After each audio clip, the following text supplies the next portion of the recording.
Me llamo Tona Monjo y me dedico también al tema de diseño de experiencia de usuario, igual que me voy a poner por aquí también. Seguro que me acabo saliendo de escena, pero bueno. Y colaboro a menudo, frecuentemente con la UOC en varios proyectos y precisamente lo que os vengo a explicar ahora es un proyecto que realizamos en el contexto de la UOC hace un año, es decir, se realizó desde abril del 2009 hasta abril del 2010, es decir, no hace realmente un año, sino que también entró en este. Y fue un proyecto que yo creo que puede ser interesante para ver un proceso de diseño de interacción, entre comillas, porque en realidad lo que vamos a ver es decir, me costaba mucho plantear esta charla hablando solamente del diseño de interacción, porque es algo que los que ya estáis trabajando en esto sabéis que no se puede aislar de todo el resto, es decir, es imposible trabajar en diseño de interacción sin tener en cuenta también el proceso de análisis previo, sin tener en cuenta los test con usuarios o otros sistemas de evaluación, etc. Por lo tanto, me ha sido imposible aislarlo, entonces lo que os voy a explicar es el proyecto, más o menos qué pasos se siguieron, y incidiré más en la parte de diseño de interacción, que sería la que tendríamos que desarrollar aquí, pero digamos que iré dando saltos hacia los otros temas también. Entonces, básicamente lo que vamos a hablar es de Fluid Engage. Fluid Engage es un proyecto que tiene como misión desarrollar aplicaciones open source para museos e instituciones culturales, es decir, museos y galerías para exposiciones, ¿vale? Entonces, digamos que lo que intenta es resolver el acceso a los contenidos de los museos y también aportar valores añadidos a la manera en que las personas y los visitantes de los museos ahora realizan sus visitas y también la manera en que gestionan los contenidos del museo, ¿vale? Entonces, vamos a pasar hacia adelante. Os explicaré a fondo qué es Fluid Engage, que es este caso, cómo trabajamos, porque la manera de trabajar fue bastante especial y muy interesante y además tiene mucha incidencia en el resultado final en este caso, es decir, en este caso el proceso con el que se trabaja tiene realmente reflejo en lo que al final se acaba produciendo. Las herramientas de trabajo que se utilizaron, que también son muy importantes en este caso, por qué se decidieron unas herramientas y no otras, ya lo veréis. El proceso de diseño en sí mismo, es decir, qué resultados se consiguieron. Y después, al final, también el proceso de evaluación, que sería el quinto punto, es decir, qué puntos de evaluación se llevaron a cabo y cómo los resultados de evaluación consiguieron ir transformando el producto, tal como hemos visto en los casos anteriores que han explicado Josep y Raquel. Vale. Fluid Engage, como os comentaba, es un proyecto que tiene como objetivo generar herramientas open source para museos y galerías, ¿vale? Por lo tanto, tenemos dos tipos de usuario. Tenemos, por una parte, todo el staff de los museos, es decir, las personas que generan los contenidos, que gestionan los museos y que realmente tienen la experiencia y el conocimiento acerca de los museos y de las galerías, que además es un tipo de conocimiento muy específico, es decir, es difícil entrar o realizar un aprendizaje rápido acerca del mundo de los museos porque realmente es una carga de conocimiento muy importante. Y estas personas serían los que en realidad utilizarían estas herramientas para dotar a sus visitantes de la capacidad de acceder a los contenidos de un museo de una manera o de otra, es decir, de ayudarles a comprender los contenidos del museo, ¿vale? Sabéis, o seguramente intuís si no lo sabéis, que los museos cada vez tienen menos visitantes, en cierta medida, y que es difícil captar a las nuevas generaciones como visitantes de los museos, incluso cuando se hacen paseos con escuelas y cosas de este tipo. Entonces, el objetivo aquí era utilizar las nuevas tecnologías a las que realmente las nuevas generaciones están muy habituadas como una herramienta que nos permita acceder y comprender mejor, sobre todo comprender bien qué es lo que estamos viendo en un museo y también customizar, es decir, adaptar la experiencia del museo a lo que nosotros realmente estamos esperando, ¿vale? Sé que ahora suena muy abstracto, lo iremos viendo más en detalle ahora. Es importante que sean open source, ¿vale? Porque son herramientas que cada museo podrá adaptar a su medida, pero además, digamos que la filosofía open source no hace solamente referencia a qué se está produciendo, sino también a cómo se produce, ¿vale? Veréis que todo el proceso de realización y de diseño del proyecto se hizo de una manera open también, es decir, abierta, cualquiera de los resultados que se estaban obteniendo, cualquiera de los documentos que eran fruto del análisis etnográfico, etcétera, todo esto se publica en un wiki, por lo tanto es accesible a todo el mundo y personas que estén trabajando, por ejemplo, en museos y que quizá no participan en este proyecto pueden también acceder a toda esta información y por lo tanto puede ser útil para ellos, ¿vale? Incluso a nivel de las reuniones que se realizaban, eran reuniones abiertas a todo el mundo, es decir, cualquier persona que supiera que había una reunión en aquel momento podía entrar y podía estar escuchando la reunión y viendo cómo se trabajaba, ¿vale? Esta es una manera de trabajar muy open que algunos de aquí conocemos. Vale. El proyecto de Fluid Engage tiene como objetivo diseñar aplicaciones para museos en 3 entornos fundamentalmente, que serían para entorno móvil, ¿vale? Es decir, el móvil como herramienta desde la cual podemos acceder a contenidos sobre el museo, sobre los objetos o sobre las pinturas, esculturas, las obras que estamos viendo en el museo. También desde la web, ¿vale? Es decir, desde el desktop, desde nuestra casa, fijaos que serían contextos distintos. Y también hacia kiosco, es decir, hacia puntos de información dentro del museo, pantallas táctiles desde las cuales podemos acceder a la información. ¿Okay? El objetivo era que el museo realizara una sola vez la acción de preparar los contenidos y que estos contenidos derivaran, en la medida en que ellos quisieran, hacia cualquiera de los 3 soportes, ¿vale? Es decir, desde un museo, pongamos que el MACBA, pongamos por caso, no tendrían que preparar contenidos a medida para el móvil, contenidos a medida para la web y contenidos para sus kioscos, sino que ellos tendrían unos contenidos y seleccionarían qué tipo de aplicación querían darle a cada uno de los 3 soportes. Pongamos por caso que decido que para móvil solamente voy a dar información sobre las exposiciones, pero no voy a dar información sobre el fondo del museo, ¿vale? Por lo tanto, podían adaptar las aplicaciones que habían en cada uno de los 3 soportes a sus necesidades y además generar una sola vez los contenidos para volcarlos en cada uno de estos 3 soportes. ¿Vale? Si os plantea alguna pregunta y tal, como Raquel os decía antes, yo también os invito a que me preguntéis mientras voy hablando, porque a veces hay cosas que pueden quedar. Vale. ¿Quién trabajaba aquí? En principio es un proyecto financiado por la Fundación Mellon y en el que participó personas y equipos de todo el mundo, ¿vale? Básicamente había un núcleo de trabajo, que sería el núcleo en el cual se trabajaba día a día y es desde donde se desarrolló todo el proyecto de una manera con mucho más peso, digamos, que sería el núcleo formado por la Universidad de Toronto, por la UOC también, por la Universidad de Cambridge, de Colorado también, y la SFU, ¿vale? Serían un grupo de universidades que lo que harían es trabajar aportando recursos para los equipos de desarrollo, básicamente, ¿vale? Es decir, en estas universidades había especialistas en diseño centrado en el usuario, había especialistas en experiencia de usuario, también había especialistas en toda la parte más de tecnología, en accesibilidad, etc. Ahora veremos en detalle qué es lo que aportaba cada uno. Y fijaos que también habían 3 museos que estaban dentro del núcleo de los partners, que serían el Museo McCord, que está en Montreal, el Museo de Moving Image, que está en Nueva York, y el DIAL, Detroit Institute of Arts, ¿vale?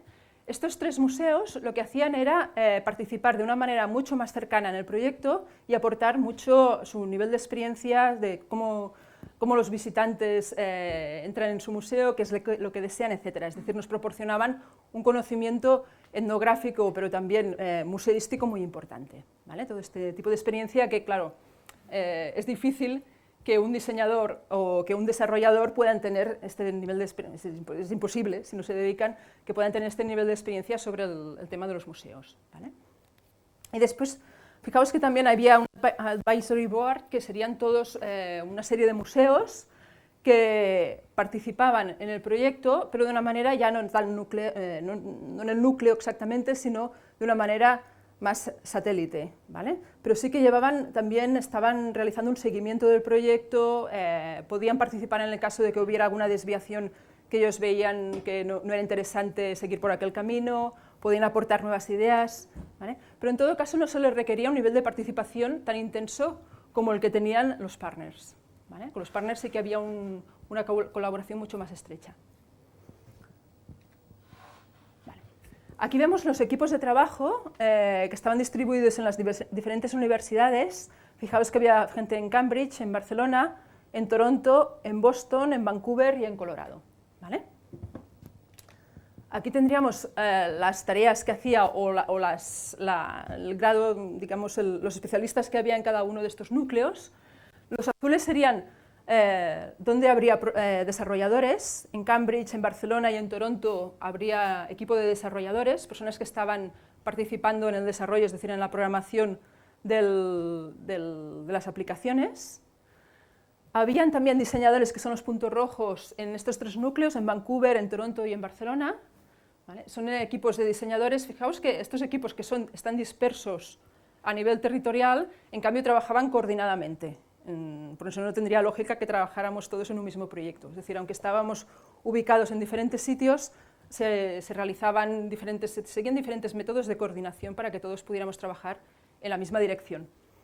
Y después, en Colorado, había un tema más de asesoría, sobre todo en temas de accesibilidad, es decir, estábamos trabajando con un departamento de la Universidad de Colorado que estaban muy especializados en temas de accesibilidad y por lo tanto tenían mucho peso en este sentido y hacían un seguimiento muy estrecho de realmente cualquier desviación a nivel de accesibilidad que se registrara, es decir, cualquier cosa que se estuviera diseñando o desarrollando que no cumpliera los requisitos de accesibilidad, ellos salían enseguida con la bandera roja para avisarnos. ¿De acuerdo? Aunque era algo que todo el mundo tenía muy en mente, es decir, es algo muy importante, sobre todo porque en Estados Unidos, precisamente en el 2009, empezaron a poner multas a los museos que no cumplían unos requisitos mínimos de accesibilidad, que es algo que suponemos que llegará aquí también, porque en principio es algo que se va extendiendo, lógicamente, y por lo tanto era algo que tendríamos, no solamente por ética a nivel de proyectos, sino que también incluso legalmente se tenía que vigilar muy estrechamente. Y después en Boston estaba el núcleo desde el cual se gestionaba todo el proyecto, es decir, había el Project Manager que tenía un papel muy importante en esto, porque fijaos que con tantos ingredientes en tantos sitios distintos podía salir una sopa de agua sucia, ¿vale? Pero desde Boston lo que se intentaba precisamente era cocinar bien el proyecto, saber qué tareas tenía que hacer cada cual, saber en qué momento un equipo de un sitio podía estar sobrecargado de trabajo y derivar este trabajo a otro equipo, pedir colaboración, ¿vale? Ver si había algún tipo se estaba trabajando en el proyecto en algún sentido que no correspondía al proyecto en alguno de los equipos, etcétera, ¿vale? También temporizar el proyecto, es decir, desde Boston lo que se marcaba era el calendario del proyecto, las entregas, los releases que habían, etcétera. Por lo tanto, desde ahí se gestionaba toda esta parte en acuerdo con todo el mundo, es decir, al ser un proyecto con esta filosofía de Open, lo que no se hacía era imponer desde Boston un calendario y una manera de trabajar, sino que más o menos siempre existía un acuerdo, ¿no? Aunque hubieran siempre tenían que haber, por supuesto, unas ciertas pautas generales a seguir. Vale, ¿cómo trabajábamos? Con tanta gente dispersa en tantos sitios y con funciones diferentes, teníamos que tener herramientas que nos permitieran coordinarnos realmente y saber qué estaba haciendo cada uno y cómo teníamos que continuar a partir de ahí, ¿vale? Entonces, teníamos varios sistemas de control. Había, por una parte, el más intenso, que era el stand-up diario, ¿vale? Que era una vez al día, nos reuníamos desde todos los puntos que estábamos trabajando en un entorno de teleconferencia, que sería este que veis aquí abajo, es decir, cada proyecto utilizará el suyo, nosotros utilizábamos el Adobe Connect, ¿vale? En el cual desde la videoconferencia nos veíamos todas las caras, algunos estaban más despiertos, otros menos, porque estábamos en dos lugares del mundo y había gente que ya iba con el pijama y otros que estaban levantándose, ¿no? Casi.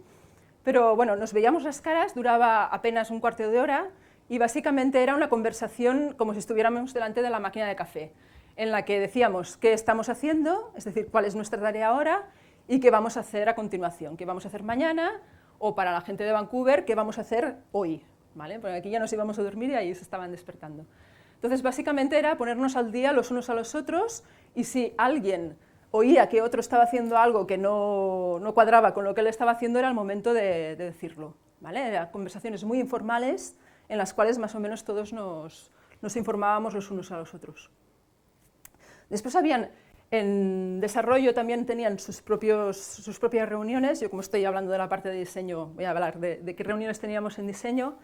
Teníamos design meetings, que eran una vez a la semana también. Nos reuníamos los equipos de diseño que estaban en Vancouver, en Toronto y en Barcelona, y básicamente lo que hacíamos era revisar de una manera mucho más profunda que en los stand-ups cómo estaban los proyectos, si estaban cumpliéndose realmente las expectativas que teníamos, si teníamos que derivar hacia otro camino porque el que estábamos siguiendo no era adecuado, si todo iba bien, qué estábamos a punto de hacer, si estábamos a punto de hacer test, etcétera, ¿vale? Es decir, básicamente nos coordinábamos los tres equipos y también comentábamos resultados. Es decir, como veréis, los diferentes equipos trabajaban en diferentes proyectos y este era el momento para ponerlo en común y que cada uno expusiera sus comentarios, sus pensamientos, es decir, que aportara realmente ideas a los que los demás estaban haciendo, ¿no? Habrían también los team meetings, que sería irregular, que sería básicamente los equipos de trabajo de un proyecto en particular, pues se reunían para hablar de aquel proyecto, como es normal, ¿no? Esto normalmente se hacía vía Skype, ¿vale? La razón por la que utilizábamos la videoconferencia en los otros dos reuniones, en el stand-up y en el design meetings, es precisamente por esta idea de dar acceso a cualquier persona que quisiera acceder a la reunión. Es decir, desde el Skype sabéis que tenéis que invitar a alguien para que pueda acceder a la reunión o lo tenéis que avisar conforme en aquel momento hay una reunión, y en cambio en el entorno que utilizábamos de videoconferencia cualquier persona podía entrar sin clave de acceso ni nada. Es decir, era un acceso completamente libre y si por ejemplo un día alguien de un museo de no sé dónde estaba interesado en escuchar qué se estaba haciendo, podía entrar y ver qué es lo que realmente se cocía. Vale. La otra herramienta muy importante que utilizamos para nosotros fue el wiki. El wiki, aunque parezca una cosa sencilla, que no lo es, para nosotros era fundamental, porque era el sitio en el cual íbamos colgando los resultados de todo el proceso, ¿vale?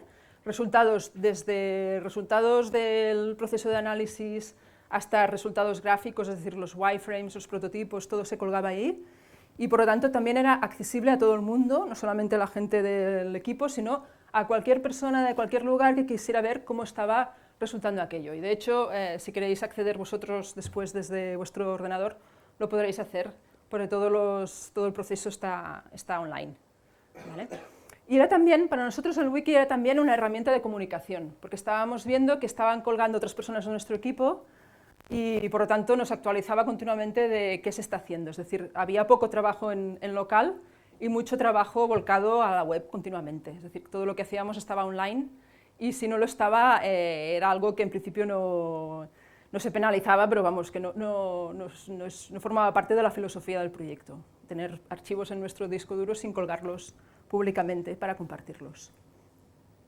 Después había otra herramienta que utilizábamos, que también es muy importante para nosotros, que sería la lista de correos, es decir, la lista correo del proyecto, en la cual todo el mundo compartía cualquier tipo de conversación sobre cualquier aspecto del proyecto, ¿vale? Por lo tanto, aunque yo fuera diseñadora, sabía que estaban hablando los desarrolladores y por lo tanto veía si lo que estábamos haciendo a nivel de diseño era coherente con lo que los desarrolladores esperaban o con lo que estaban haciendo, etcétera. Es decir, lo mismo para todo el mundo. Todo el mundo podía ver qué acciones estaba realizando el otro y podíamos también pedir comentarios. Para los diseñadores sabéis que es muy importante tener feedback, entonces podíamos pedir el comentario del resto del equipo y saber qué pensaban los desarrolladores, qué pensaban los museos, etcétera, de lo que estábamos haciendo, ¿vale? El Jira es la herramienta que utilizábamos para la gestión del proyecto. Es decir, es una herramienta, no sé si, creo que algunos de vosotros la conocéis.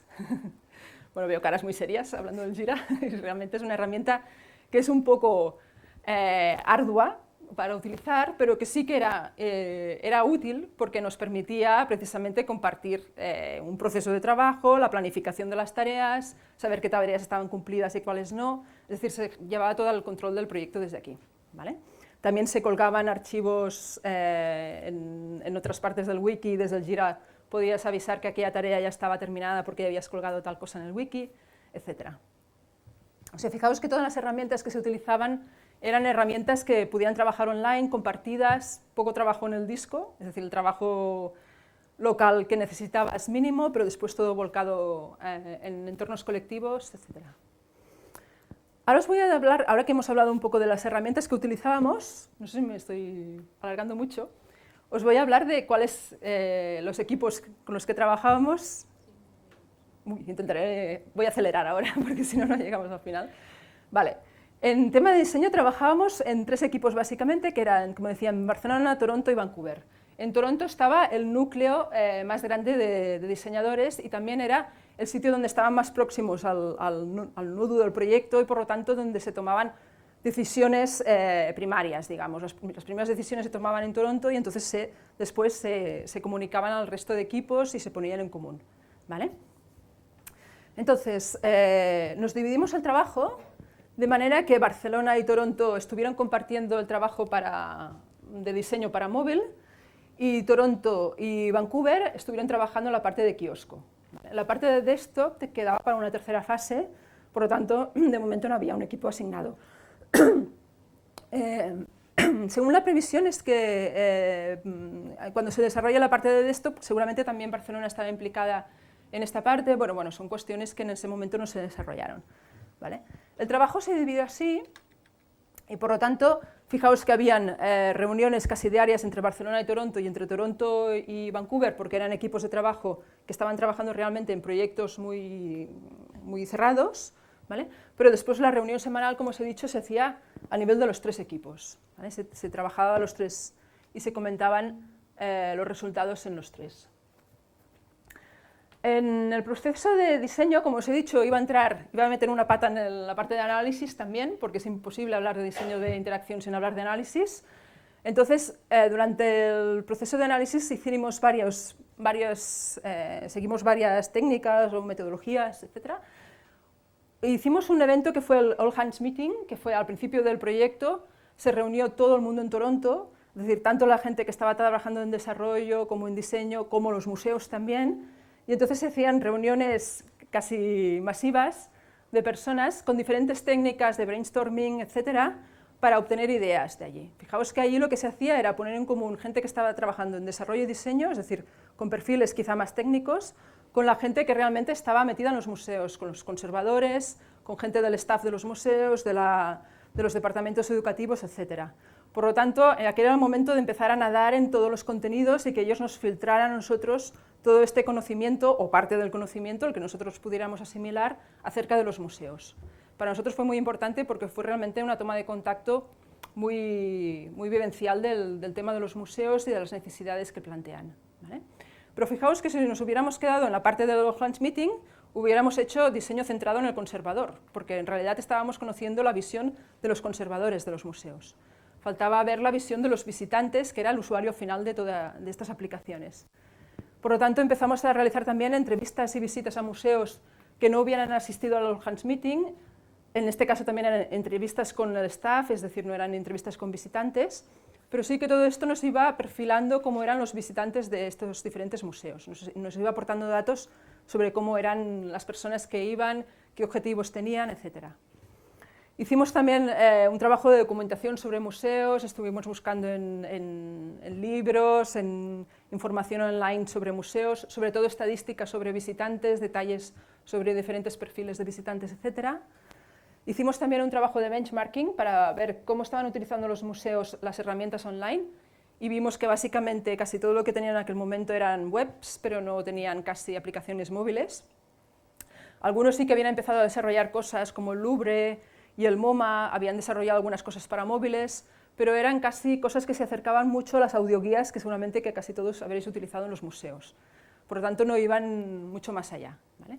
Este último año sí que han ido apareciendo muchas cosas, pero la mayoría también tienen un sentido mucho más limitado que que era más flexible, ¿no? Y después hicimos también un trabajo de perfilización de los visitantes de los museos, es decir, generamos las personas que había comentado Raquel también, para saber para quién estábamos desarrollando todo esto, para quién estábamos diseñando. Y entre las muchas herramientas de las que utilizamos, había un caso en particular que nos fue realmente útil y que resulta muy barato y es muy interesante, que sería un Twitter, que el MoMA envió un tweet preguntando ¿qué te gustaría encontrar en una aplicación para iPhone cuando vas al museo? ¿Vale? Sencillamente lanzó un tweet así, recibió, creo que, no sé, una barbaridad, como muchísimos tweets de respuesta, y esto nos sirvió para saber de primera mano qué esperan los visitantes cuando van a un museo. Realmente es, claro, es un tipo de exploración muy informal, ¿vale? Pero que en cierta medida también te da la temperatura de qué se está esperando o cuáles pueden ser el uso de todo esto. Quizá es el aspecto aquel más emocional del que hablaba Joan en la primera charla. Después fuimos definiendo los escenarios, vimos que era muy importante diferenciar entre la previsita, es decir, el momento en que tú te preparas para ir al museo, sobre todo en algunos entornos, por ejemplo en familias es importante prepararse porque si no es una locura, con los hijos pequeños. Es muy importante en las escuelas, es decir, es imposible que los maestros vayan a un museo con 25 niños sin prepararse absolutamente nada, por lo tanto, en entornos de este tipo, vemos que la preparación, la documentación pre-visita es muy importante. Después habría el comportamiento del usuario durante la visita, qué hace cuando está dentro del museo, qué es lo que quiere, lo que espera y qué le gustaría encontrar. Y por último habría el después de la visita. Una vez que he ido al museo, ¿qué hago con la información que he obtenido? Quiero volver a ver información sobre aquella obra porque me ha encantado, quiero saber más de este autor, o somos estudiantes de una escuela y la maestra nos dice que hagamos un proyecto sobre aquel pintor que hemos visto en el museo, ¿vale? Por lo tanto, habían diferentes situaciones.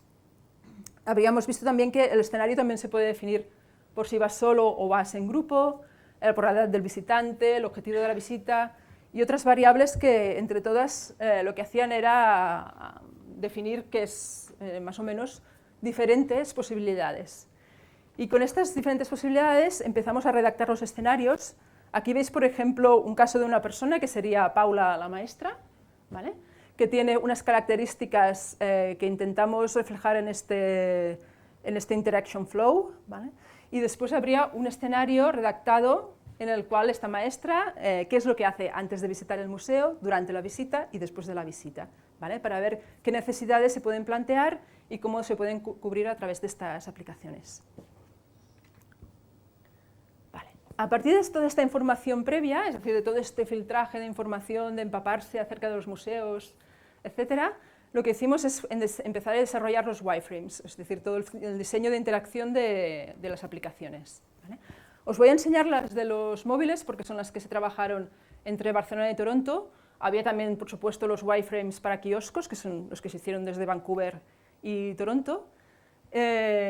Y aquí lo que os enseño básicamente es el estado del primer wireframe y el estado del último wireframe que tiene que evolucionar todavía, es decir, esto no está cerrado ni mucho menos, sino que sería un wireframe sobre el que se hizo una evaluación y que, por supuesto, tiene que continuar evolucionando, ¿no?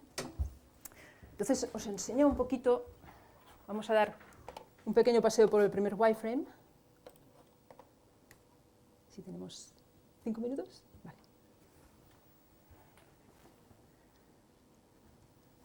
Voy a abrir el otro también y así ya vamos adelantando.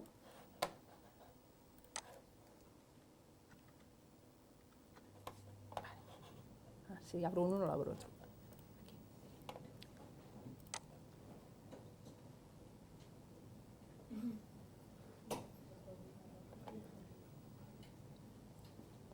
Vale, fijaos que lo que estamos abriendo ahora es el wiki, es decir, el wiki que es público y que todo el mundo puede acceder.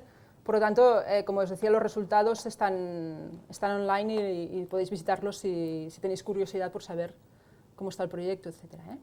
Entonces, lo que vemos aquí es, por ejemplo, cómo era este primer wireframe. Este primer wireframe es el que se presentó en el All Hands Meeting que os comentaba, es decir, a la reunión con todas las personas, todo el staff de los museos y tal, no fuimos con las manos vacías, sino que ya se presentó una propuesta, precisamente una propuesta que fuera una herramienta para comentar, fuera una herramienta para que todo el mundo dijera si realmente la cosa iba por aquí o no, porque es muy difícil, sin nada físico, que las personas se animen a comentar o que puedan reflejar sus necesidades, etcétera, ¿no? Entonces, esto era para nosotros lo que utilizábamos para poder obtener comentarios, críticas, para saber hacia dónde teníamos que ir, etc. Bueno, este parece que no funciona. En todo caso, os enseño la última versión, que yo creo que será bastante más interesante.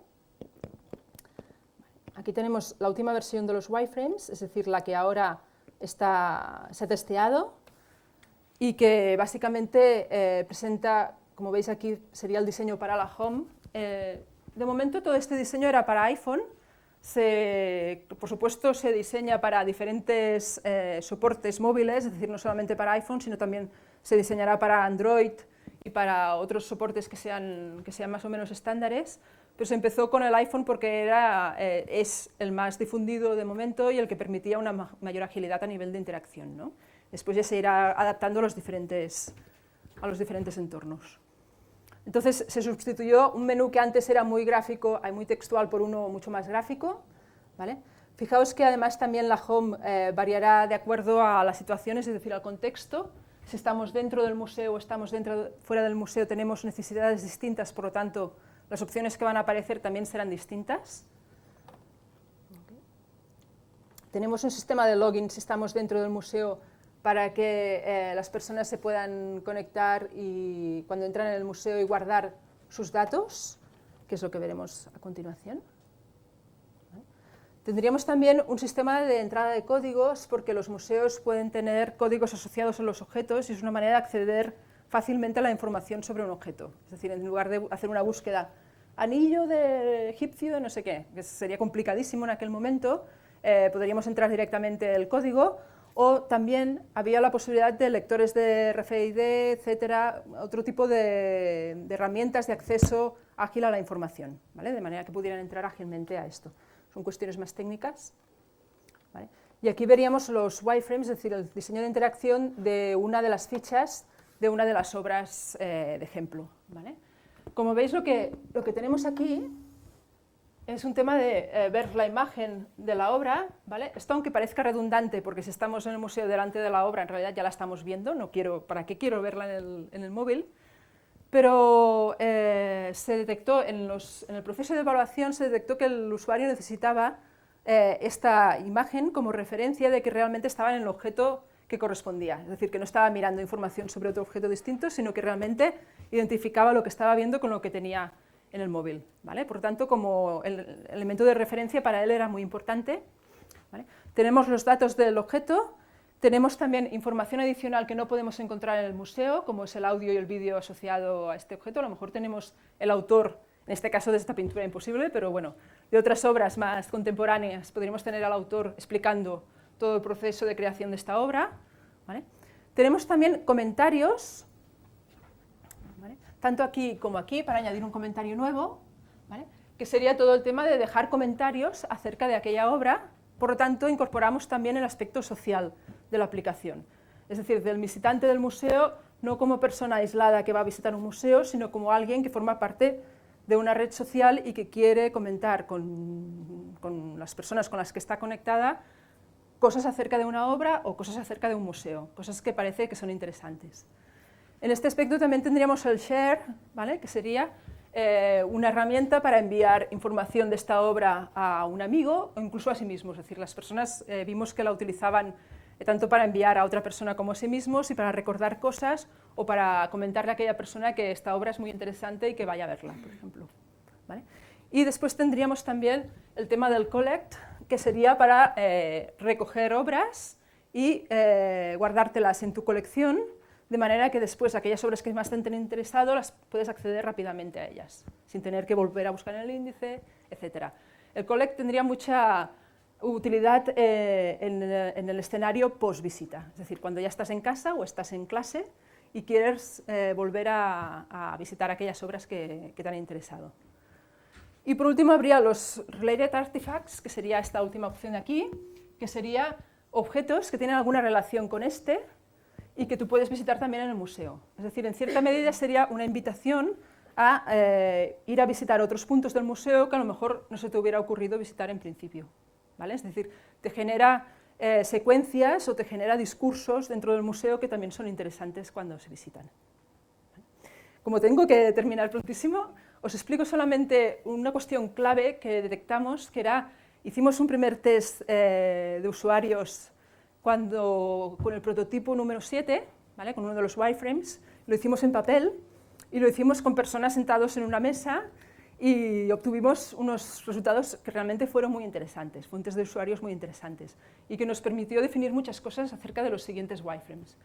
Pero después, con este prototipo de aquí, se desarrolló, aunque fuera a nivel, ya veis que no tiene todavía características gráficas, solamente es funcional, pero este se desarrolló y realmente en el Museo de McCord de Montreal se realizaron test de usuarios ahí con usuarios reales que estaban visitando el museo, se les dio un iPhone y se les invitó a realizar una visita sin ninguna ayuda, es decir, un test de usuario realmente poco guiado, en principio para saber qué necesidades podrían plantear y tal. Y vimos que no tenían absolutamente nada que ver, como era de suponer, el test de usuarios en papel sentados en una mesa con el test en contexto. Y vimos el peso que puede tener el contexto, sobre todo en el tema de dispositivos móviles, en el cual es fundamental. Es decir, el tema de testear en un contexto distinto en el cual vamos a utilizar aquella aplicación, en el caso de móviles es casi inútil porque no nos aporta ningún tipo de información, en muchas ocasiones parecida a la que realmente aporta cuando estamos dentro del museo. E incluso había cosas que eran incoherentes con lo que habíamos obtenido en papel. Es decir, todos los resultados de los test de usuario museo, el usuario realmente estaba hablando de necesidades muy distintas de las que el usuario que estaba sentado en la mesa con el papel delante imaginaba que podía tener cuando fuera al museo, ¿vale? Y realmente el gran cambio a nivel de aportación, a nivel de diseño que se registró aquí, por lo tanto, el gran cambio, el gran salto dentro del diseño de los wireframes en este proceso es entre estos wireframes de aquí y los que se generarán a partir de los resultados de estos test ya dentro del museo y por lo tanto en contexto, ¿vale? Básicamente es para recordar lo que explicaba Joan Vinyet en la primera charla, de que el contexto es fundamental para entender cómo funciona el usuario, en este caso lo vimos clarísimamente. Me quedan algunas pantallas todavía, pero lo dejo aquí.